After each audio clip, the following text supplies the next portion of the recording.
মানুষ বড় অদ্ভুত প্রাণী।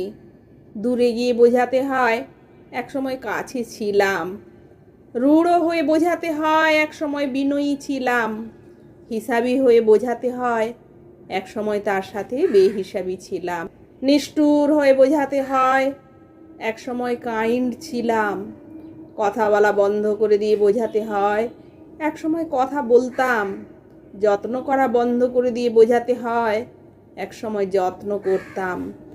দাঁত থাকতে কেন যেন মানুষ দাঁতের মর্যাদা দেয় না, ভালো আচরণ করলে মানুষ ভালো আচরণের মর্যাদা দেয় না, কাউকে ভালোবাসলে মানুষ ভালোবাসার মর্যাদা দেয় না।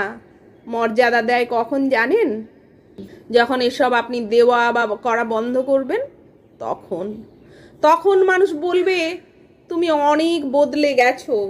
কেউ এমনি এমনি বদলে যায় না, কেউ রাতারাতি বদলে যায় না।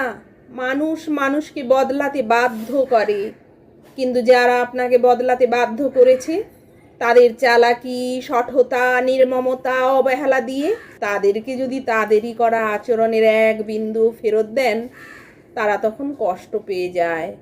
তখন তারা বলে তুমি এমন করতে পারলে, তুমি অনেক বদলে গেছো। কি আশ্চর্য ব্যাপার না? তাদের করা আচরণের ডেমো তাদের জুতোয় চাটনি ফেলে দিলে তারা তখন কষ্ট পায়, অথচ এই আচরণ তারাই আপনাকে শিখিয়েছে। কালকের আপনি থেকে আজকের এই আপনাকে তারাই বানিয়েছে, কিন্তু তারা যখন এসব করেছে তখন এটা তো কোনো ব্যাপারই না। আপনি নেগেটিভ, আপনি সব কিছু নেগেটিভলি নিচ্ছেন। সেই আচরণটা যখন আপনি তাদের সাথে করেন তখনও আপনি নেগেটিভ। আপনার দোষ তো আপনারই, তাদের দোষটাও আপনার। ব্যাপারটা কেমন ইন্টারেস্টিং না? মানুষ নিজের বেলায় উকিল, কিন্তু আপনার বেলায় জজ সাহেব।